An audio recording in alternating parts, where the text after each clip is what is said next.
To set the tone, I always hated the town I lived in. I moved there alone when I was 18 for college, and quickly regretted it. It was a decent-sized town, but full of not decent people. Nearly every gas station was robbed frequently. There were shootings in broad daylight, robberies, you name it. Well, for the first 3 years, I lived with roommates on a side of town that wasn't awful, but it was sketchy. So when I was making decent enough money, I moved out on my own. The house was tiny, maybe 500 square foot, if that. Super old and poorly built. It was just me living there, so I didn't mind how small it was. But what originally sold me was that it was in the middle of nowhere. I was surrounded by a bunch of fields and some wooded areas with only a few houses nearby. Considering I hated being in town due to the continuous paranoia of getting mugged or shot, I loved the idea of living there. So at the beginning of July, I moved in. Everything seemed super swell, minus not being able to get good internet. A month goes by, and everything is still swell. To me at least. And I decide to get a dog and keep me company. He also loved the place, and spent long amounts of time lounging about the yard and trying to convince the nearest neighbour to walk over and pet him. Roughly 2 months into living there, I started noticing things out of place. Something to note is that an old roommate of mine was using my spare room as a storage space until he got himself moved out. So he had a key, but was never there. He just kind of popped in every week or so to grab something, and usually would let me know beforehand.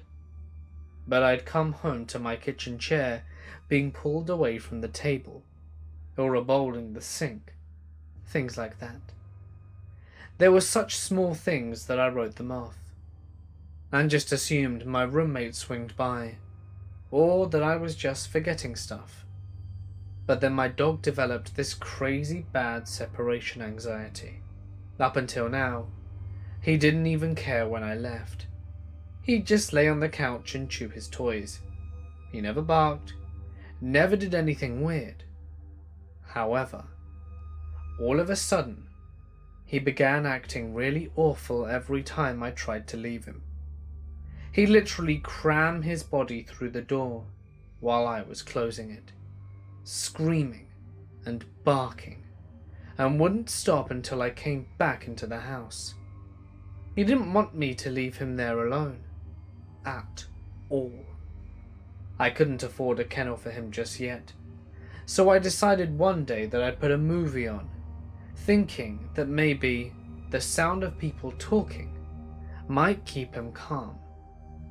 I only had to finish one task at work, and I knew I'd be home early. So I put in a copy of Hamlet. I know, boring, but I chose it because the copy I have is 5 hours long, and I knew it would be playing when I came home. Fast forward 3 hours later, long before Hamlet should have even been over, but when I walked in the door, not only was the movie not playing, but the TV and Xbox were completely off. I immediately called my roommate and asked if he had been over, and he wasn't even in town. I explained the TV situation to him, and he shrugged it off as the TV powering off when it's idle for a while. Even though this is true, there are several reasons I know this isn't the case. 1, it wasn't idling. 2, a 5-hour-long movie was supposed to be playing. 3, even if it had shut off, my Xbox wouldn't have. I've left it on by accident for weeks when I've gone out of town or whatever. and it was still on when I came home. Always. But it was completely powered down this time. The weird thing is, none of my stuff was missing, and the door was locked when I entered. I eventually convinced myself it was something weird with the Xbox or whatever, and tried my best to shrug it off. That is until my dog started acting even weirder. Remember earlier when I mentioned that he used to play with a neighbor? Well, all of a sudden, if she even walked by the house while he was out, he'd start yelping and running at me away from her. This was incredibly weird to me, and made me incredibly cautious of her. I put some cheap alarms on the door, the kind that go off when the door is opened, and slept with my pistol handy. The second night, the alarms were on my door, and I was woken up by the one on the back door going off. I flew out of bed with my pistol, trying to convince myself that I was about to shoot some intruder. But once I got to the door, it was shut, and nobody was there. The alarm had been knocked all the way across the room. The door would have had to open for it to be chucked like that. It couldn't have fallen off and landed there. Something else weird. The door was locked, but not the way I had locked it. I always locked the knob and the deadbolt, but upon checking the lock after this, only the doorknob was locked. The police wouldn't do much as I had no witnesses, no lead, and they didn't have much to go on. Needless to say, I changed the alarms. I didn't have any noticeable problems inside after that, but later found out that the close neighbor that my dog had hated previously had previously lived in the house I was renting, and the locks had never been changed. I have no way to prove my theory, but it's pretty obvious she had a spare key, and was coming and going as she pleased. Why though, I can't figure out. Nothing of mine ever went missing. The most unsettling part for me was that she tried to come in the night until the alarms scared her off. How many times had she been in my house while I was asleep, and why? This incident happened at my dad's house a couple of years ago. It is also relevant to the story to note that my parents are the loveliest and most devoted couple that I know. And after years of marriage, my father's work situation changed, which meant that he had to move away for a while. This was unfortunate, but my mum and my family couldn't move away because her parents were quite unwell. So, with much reluctance, my father had to rent another house elsewhere, at least until the work he was doing finished. But they often see each other on weekends. Anyway, my dad lives in a town of about 25,000 people, and it's pretty blue collar for the most part.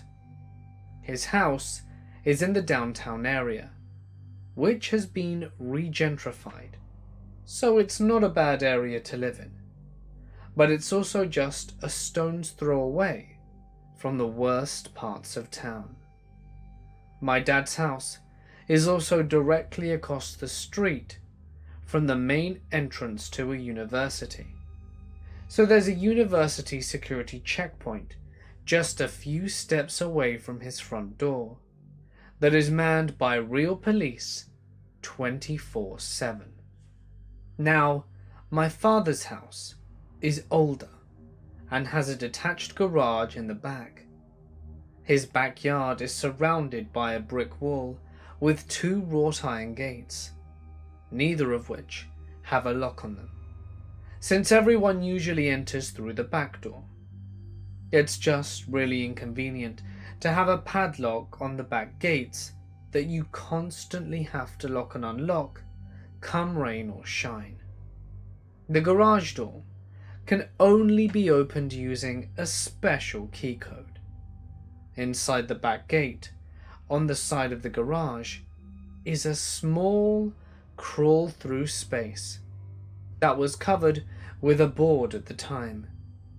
We have no idea why this weird little space was put there, unless it once housed an AC unit for the previous owner's workshop in the garage.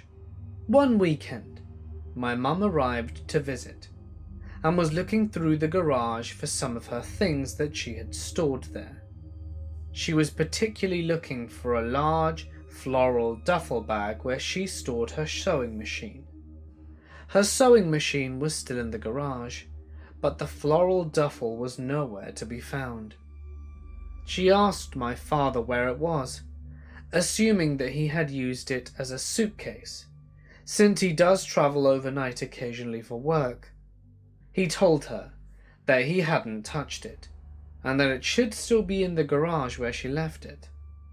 They both shrugged it off, assuming that one of them had simply misplaced it and forgotten where it was.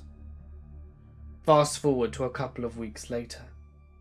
My mum is back to visit my dad, and I'm also there with my own daughter.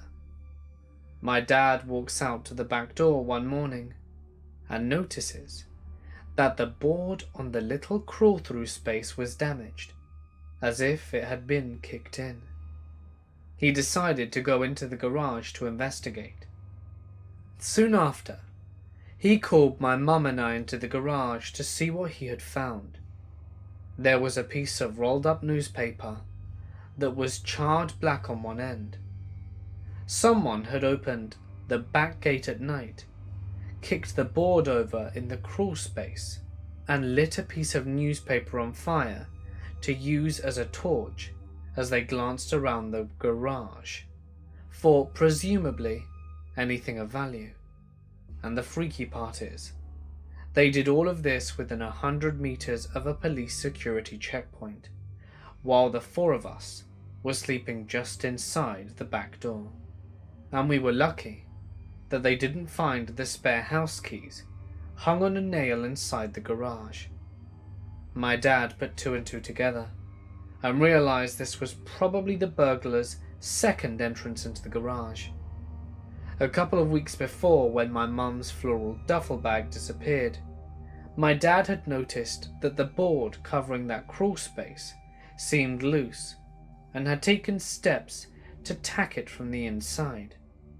He assumed that the burglar originally entered through the same space and stole the duffel bag, either planning to use it to store items that he would steal from other houses, or use it upon his return to my dad's garage a couple of weeks later to gather items of value. Perhaps he was spooked the first time or something and ran off. After the second incident, my dad had thicker board nails placed on the inside and outside of the crawl space. It has remained untouched ever since, but to this day, my mum always thinks twice before opening the garage door when it's dark outside, and my dad keeps a baseball bat right next to the back door. We're just glad the guy's makeshift newspaper torch didn't provide him with enough light to find the spare house key and enter while we were all asleep in our beds that night. He was never caught, of course, but we're glad that he never came back. On a side note though, my dad is retiring soon, and fortunately is going to go back and live in the family home later in the year. This happened to me several months ago. It was back in winter, and I was in the city because one of my professional colleagues invited me to a conference. I was due to graduate shortly and was looking for work in my field, or at least related. The conference was held in a very tall and beautiful building and required security to enter. For the event, I had gotten my own event pass. I saw the man who was organizing it and greeted him. The event took 3 hours, and when it was over, we were all free to network in the area outside of the auditorium. I was standing outside the auditorium and chatted with 1 or 2 more people when a guy who looked like he was in his 20s approached me. He was wearing a suit, which looked far too big for him. He was about an inch taller than me. I'm no more than 5'3", and he asked me if I would like to work for a Fortune 500 company. I said yes, but it would have to depend on what type of company and work it is. He continued to use some persuasive tactics to get me to listen to him and talk for a couple of minutes. At the time, I was previously working at a hospital, and it was written on my event pass. The fact that I worked at the hospital seemed to motivate him more to talk to me, even though I was not interested. He continued to ask me more questions. As an innocent person, I told him, since it was a professional event, and I thought he was a recruiter. He asked me what I did and what I was doing there. I told him that I knew the organizer, and he invited me to help me find a career. He then said he would like to offer me the opportunity to make some side money. I didn't know what he was talking about, but since I told him I worked in biotech, he started talking about some inventions, such as the human barcode, which I told him was fake. He reassured me that it was true, even though I thought it was not. He told me the company he worked for is a Fortune 500 company. I asked him which company, but of course, he kept dodging the question. It unnerved me that he couldn't just tell me the company's name. He asked for my number so that he could contact me regarding the position, and being unemployed at the time, I let that dismiss me from the mystery and red flags. As uncomfortable as it was, I said I had to go and left the event. He did contact me shortly and kept messaging me about how he looks forward to seeing me discuss the actual work. The day of the interview comes around. I got dressed professionally, preparing for the meeting which I thought I was about to have at a company building. Once I got to the address, I discovered it was a building, but he only gave me the address to tell me to wait there. I was dumbfounded again. I should have turned around and left. He was late to his own meeting. I waited in the lobby, anticipating that he'd come down and take me to the company floor. But instead, he arrived at the elevator and started walking towards the exit. He said the meeting would be elsewhere. He walked down the street, and it was busy outside with people walking about. He took me to a Starbucks and said we'd have the meeting there. I felt uncomfortable and thought it was unprofessional to have a meeting there. I already had coffee with me. He ordered one for himself and we sat down in the high stools, which had an outside view. He took out his phone charger and said that his presentation was on his phone, but that his battery was dying. The guy was starting to creep me out, and I wanted out of the situation. I was unnerved from the entire sketchiness of this. What sort of company was he even representing? Finally, the presentation started on his tiny little phone, which was basically a video. Then proceeded to tell me about a company that sells merchandise through a franchise model. He spoke of how wealthy I could be, and how many cars I could have, and how I could have all the money I wanted. But the thing is, I really didn't care about cars, money, or vacations. It just felt like an uncomfortable coax to get me to join this sketchy business. He proceeded to take out a ratty, little, wrinkled notepad and got to a blank sheet of paper, where he drew out how the company works. He drew out branching franchises through a pyramid, and he continued to show his presentation, and I kept looking at my watch, wanting to leave in discomfort. My conscience would tell me that something was wrong here, and whenever I would try and ask to see fine prints and point things out, he'd evade it and completely ignore it. He continued this pattern until he finished. He then took out a pamphlet wrapped in plastic. It was just a brochure about the work. The strange thing is that even though this entire presentation and having the brochure, not once the company name was mentioned or written anywhere. I wanted to ask at least one time what the company's name was, but I figured this person was too full of himself to admit that, even when someone asked a justified question, that he can just dismiss it. It would be a waste of my time. He continued to remark that I'd be great for the work, and they'd have meetings every week. He told me that the original workshop would cost $100, but after that, I'd be making so much money that it would be nothing. He asked again to set up a meeting, to make sure that he'd see me again with aggression. I thought to make sure to myself that I wasn't going to be there. Before I left to get the hell away from him, what he said next still brings a chill down my spine. I need that brochure back, so let's meet again next week, with a wicked smirk. I smiled and facetiously remarked, "Oh yeah, I have a meeting, but contact me so we can plan ahead." And I noped out of there. Later in the evening, I met up with some friends in the city for a volunteering thing, and I told them about what happened, and thinking that it was a real interview. My old co-worker told me it sounded very much like a pyramid scheme, and he heard that people lose more money than they gain. Later that night, the guy contacted me again through text. He texted me again later in the week and said, "Hello, can we meet this week?" I told him no, that I had a meeting and would be busy.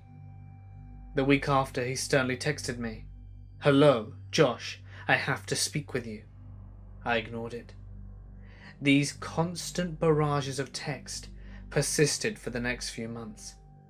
I'd occasionally get a text from him, out of nowhere, wanting to talk and see me. For what reason? I did not owe anything to him, nor did I want to work for the sketchy company. I simply wanted him to stop bothering me, so I texted him that I wasn't interested and said goodbye. Even after that, the messages persisted. Luckily, my number changed a month ago, and I have not been contacted by him since. But I wonder if on a dark night, he messages that number with the grim text, "Hey, I'd like to talk to you."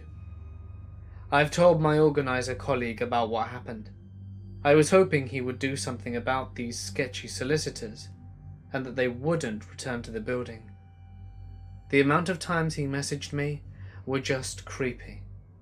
It's unnerving how these people, once they think they've got a hold of you, won't let go until you buy into their bullshit. Be safe, people. I hope to never meet anyone like that again. My stepfather is an idiot. He is an ex-alcoholic/drug addict who is heavily involved in several Catholic churches and the local AA community. AA being Alcoholics Anonymous. The drugs and alcohol must have seriously fried his brain, because he still has really bad judgment and decision-making skills, especially when it comes to people. He's brought so many sketchy people into my life. Thank God nothing seriously happened. I get it. He's trying to help others who are struggling with the same battle he went through, and maybe he's making a difference in some people's lives. But he's been bringing these kind of people into my life since I was about 4. Some of them even lived with us for a while. I had kids young. I was 20 when I had my son, and 23 when I had my daughter. When my son had his first birthday, my stepdad and mum retired. My mum had me when she was 40 and decided to travel, going on mission trips with their church and moving to another state.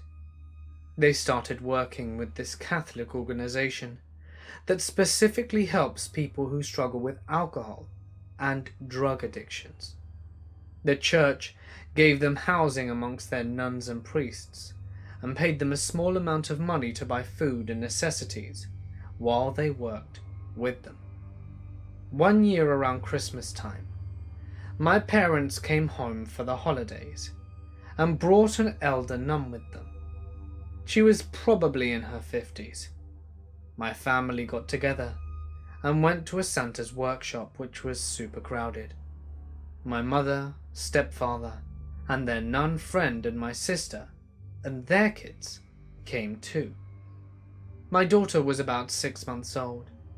She is a beautiful red-headed baby. I had received many comments from family and strangers on how beautiful her red hair was, and probably have a few other stories about how people who don't understand personal boundaries regarding children behaved. The nun was immediately taken by how beautiful my baby was, and kept touching her, talking to her, and wanting to hold her. It was immediately uncomfortable, because this was my first time meeting with her. Also, she wasn't acting this way with any other children that were with us. My son, who was 3 years old at the time, and has since been diagnosed with ADHD, was a handful, and running all over the place getting into everything. It's so hard going places with them without their dad, and he didn't come because he was working. So I think I was distracted because my son was getting into something he wasn't supposed to, and I let go of the stroller for a second, and the nun immediately took it. She told me she would give me a break, and since she was a friend of my parents and my family were all around us, I decided to let the nun push my daughter in the stroller. Another incident happened where my son was getting into something, and I was distracted. It was less than a minute, and when I turned around, my daughter and the nun were gone. I freaked out, and my whole family was still around me, and no one knew where this nun went. She didn't say anything to anyone about leaving. My family and I immediately started looking everywhere. Luckily, there were so many of us that we found the nun at the front of the building, right near the exit. It was terrifying. When we found her, she just said she was taking my daughter on a stroll. I decided to leave right after that happened, and so did everyone else in my family. And luckily, I haven't seen her since. But I know what she wanted to do. I would also like to mention that the nun gave off some weird vibes and said some strange comments about how if she hadn't become a nun and had children, she imagined they would look just like my daughter, because red hair runs in her family. Another small but interesting detail is my older sister, who was there too with her 3 kids, who also had a baby girl, who was a couple of months older at the time. I didn't understand why the nun latched onto my daughter in particular, other than her having red hair. Is hair colour that big of a deal? Or would it have been because I was a young mother and didn't have their father with me? Let me set up stage here. I'm a 20-something-year-old woman. I'm out of college, support myself independently, and I'm basically a real grown-up. However, I look like a 16-year-old. And when not at work, frequently dressed like it. I moved away from my hometown to live in a major city, but come back to visit this weekend for a few days. I met up with my friend from high school last night, who also happened to have long since moved away from our hometown, but was also home visiting. We ended up deciding to go smoke in this weird park-like area that we used to smoke in when we were younger. Neither of us had been to it in a number of years. I don't know if I would necessarily say that it had gotten sketchier, but more so, I would say that as adults, we were more conscientious of the fact that it was kind of a sketchy area to be in. Anyway, we ran into this group of folk, and we estimated them to be around college age. Definitely dirty hippies. Definitely the type of people who would be smoking weed in public. Nonetheless, they had hash they were sharing, and we ended up hanging out with them. There was something off about these guys. Neither of us could quite put our finger on it, about what their deal was at the time. But my friend said it was like meeting someone from Tumblr that you argued with and subsequently blocked in real life. I'm going to have to agree. I can't really give damning/specific quotes, but they just spoke weirdly about things like community, polygamy, freedom, happiness, communism, the greater good, etc. They just generally had a bizarre mannerism and were speaking passionately about what seemed to be anarchistic ideals. And they talked to us like they knew us. I don't really know how to describe it, but they acted overly familiar with us. It was to a point where it definitely got uncomfortable. It was not how normal persons would speak to someone they had just decided to befriend. As someone was replacing a bowl, my friend and I gave each other a knowing look and decided it was time to bounce. He quickly said we were meeting up with his parents for dinner and needed to get going. They proceeded to invite us back to their intentional community tonight after we were done with his parents. When we asked what the hell that was, they said they belonged to New Culture and that we were welcome to come to one of their workshops. They proceeded to give us directions to somewhere down a rural highway outside of town, and neither of us were really listening, and asked for our number. I explained that we both lived out of state and were just visiting, and we actually had to go now, and we made a swift exit. We both felt a strong and inexplicable urge to get out of there ASAP. For me personally, I just all of a sudden felt really unsafe. My friend and I were in agreement that the whole interaction started out kind of suspicious and was just violently snowballing downhill with each passing minute. Eventually, enough was enough. We went back to his house and his stepdad asked where we had gone, and we casually told him we met some weirdos in the park and said they belonged to some group.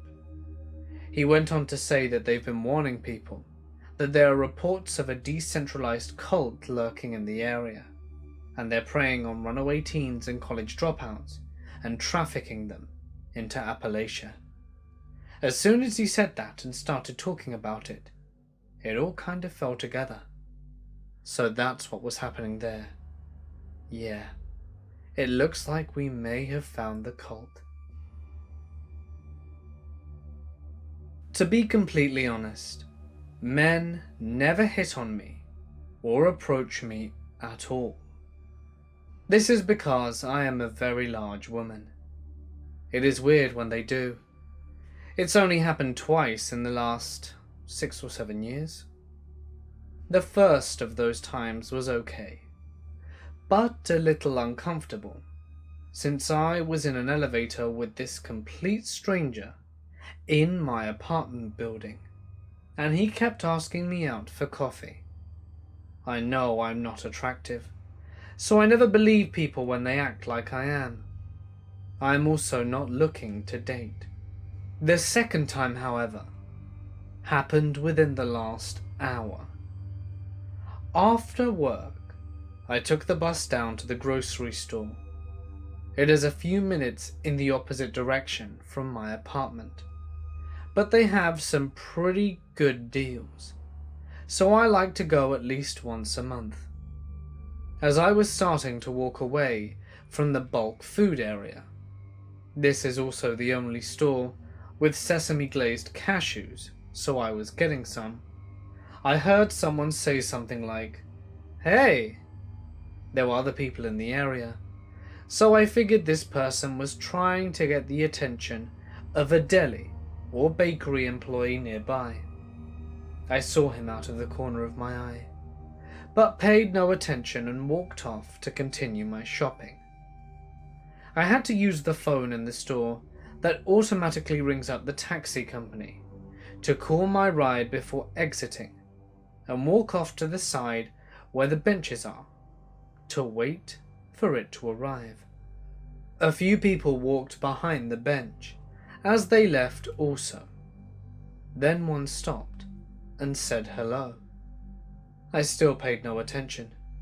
The only person I talk to, besides customers at work, is my sister, and she was back in my apartment.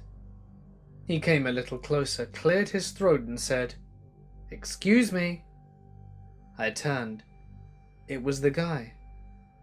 It was then I realized he had been trying to get my attention inside the store earlier. "Oh, hello," I smiled. I really am anxious out in public, but I am decent at faking friendliness. "Do you live round here?" "No, I'm just waiting for my ride home." "Ah, I just live over there." He pointed at the townhouse complex across the street. "I can give you a ride if you'd like." Well, that was fast and forward. "Oh, thanks, but that's all right. I already called my ride, and it's on its way." "Are you certain he's coming? Because there's no problem to drive you." I assured him that my ride was surely on its way. He kept trying over and over to get me to come with him, despite my polite refusal. He offered to put his phone number in my phone so that I could call him any time, day or night, and that he would come and pick me up. Well, that was creepy. I told him the truth and said I didn't have a cell phone. He immediately challenged me by asking how I called for a ride then. I said that there is a phone inside the store that I could use. He chuckled and asked, "What are you worried about if I gave you a ride? Your husband would kill me?" Husband? Yeah, right. I'm 35 and had never even had a boyfriend. Oh, he might. He can get like that sometimes. Better if I just take a cab when it arrives. I lied. Well, you don't have to tell him that I gave you a ride. That wouldn't be very honest of me. Besides, the folk at the taxi company know who I am, so I can't just no-show them, which is true. I've been a regular for the past 6 years, and they know me by now. He then asked where I'm from. I said that I was from the general area. He then said that he was from Africa. I could tell that already, so I just politely asked which country. He told me, and then started talking about being from a tribe, and how tribes would fight each other for things. Mostly about how whichever tribe won, they could marry women from the other tribe, and not have to pay for that privilege and whatnot. I was just praying that my cab would come soon, and I kept turning to check. Finally it arrived. I stood up and said, "Looks like my ride's here." He said that it was nice to talk to me, as we were putting the bags in the car. I hopped in the cab, thanked the cabbie for finally saving me, and we were off. That guy must have offered me a ride at least a dozen times, but that wasn't the end of it. As I was getting my stuff out of the cab once arriving at my complex, the man drove past me. He doesn't live here too. He followed me. I don't know what he hoped to accomplish, since the buildings are secured, and he doesn't know my first name, let alone my last, which is the only name listed beside the buzzer. I hustled my fat butt into the building, and hope I don't ever meet that guy again.